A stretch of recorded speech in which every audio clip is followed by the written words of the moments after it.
I am going to forgo much more introduction because I have three poems. I want to be respectful of my time. You're only going to see me use my left hand because my right one is petting a 3-month-old kitten just off screen so he doesn't tear around while I'm doing this. Uh, this first poem was published in Trans Survivors Zine #4, which was the relational issue. It's called Skinner Box. This poem and next are both have to deal with relational abuse. The rewards come so easy at first.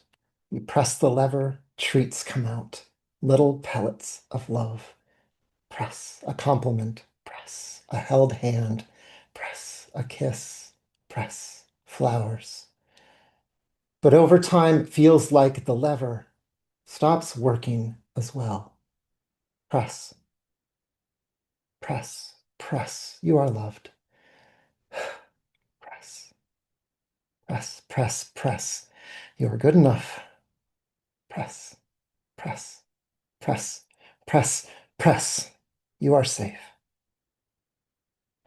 And then come the days when I don't press enough, and the floor lights up with electric correction, and I come to learn that no reaction is still a reward. So over press, time press.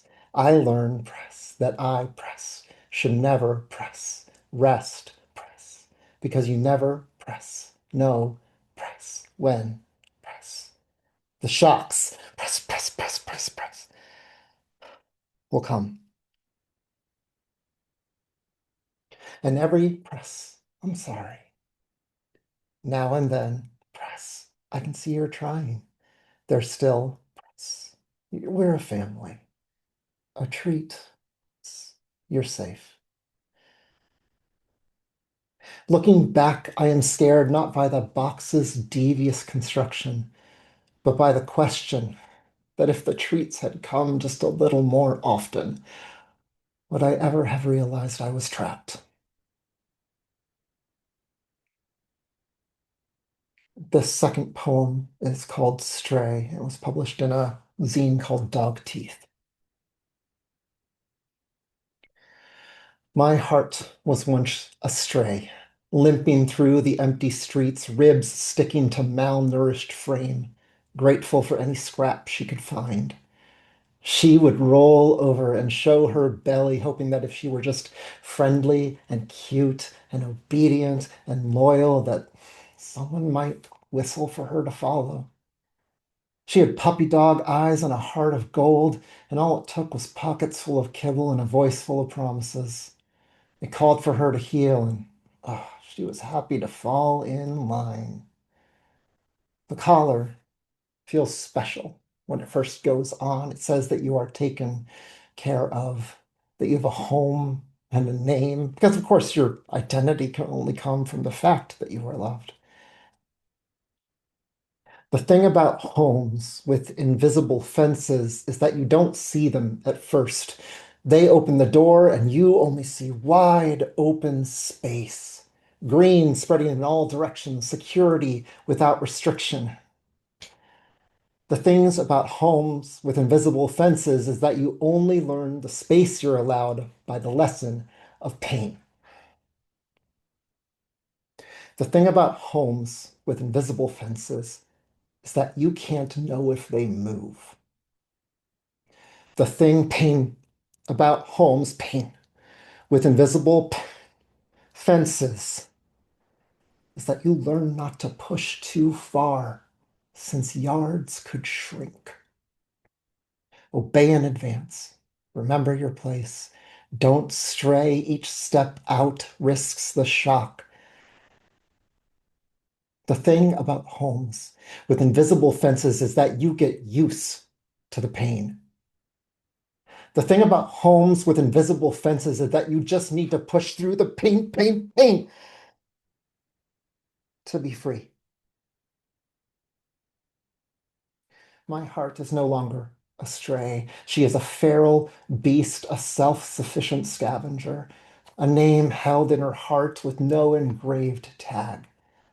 My heart goes where she pleases, seeing fences and signs that warn beware of dog, when they should warn of homes that promise forever. but only if you're a good little bitch.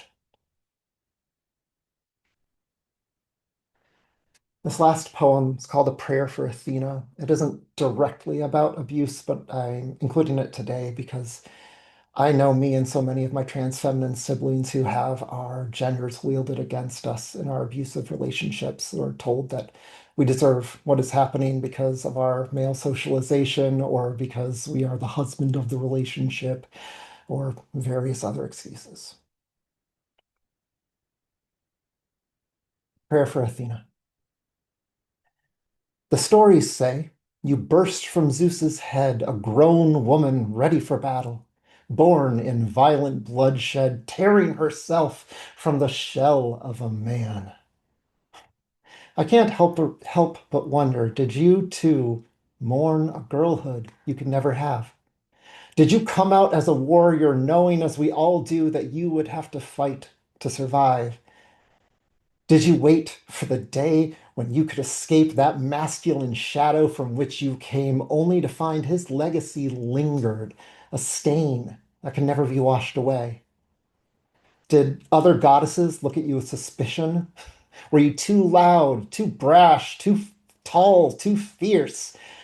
Did they look at you and see his face?